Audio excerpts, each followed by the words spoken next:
fortælle jer lidt om foam rolling, og hvad man kan bruge sådan en foam roller her til. Den jeg vil bruge, det er en basic foam roller, som har en mellemhårdhed. Så den er ikke helt hård i det, og den er rigtig god til nybegyndere. Det som er godt for foam rolling, det er, at det kan afhjælpe muskelstivhed og øge resolutionen efter hård træning. Og det vil jeg gerne lige vise jer 4 øvelser til, hvordan man kan bruge den bedst. Den første øvelse, jeg gerne vil vise jer, det er en, hvor man kører på skinnebenet, hvor man går ind og laver en dybdegående bindevævsmassage på netop skinnebenet.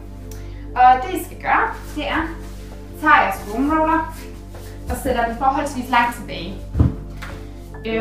Og så skal I spænde op i kåren og tage jeres knæ op på foam rollen og lægge jer fremover, og så have armene sådan i skulderhøjde.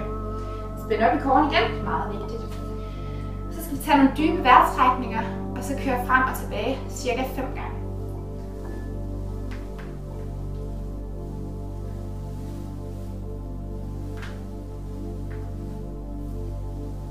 Når I har gjort det 5 gange, så kan I så køre videre til øvelse nummer 2, som går ned og balancerer lårene, som er kroppens største muskel, som vi har her. Og det gør jeg bare ved at udvide øvelsen og køre tilbage længere. Man kan godt køre armene lidt tilbage imens.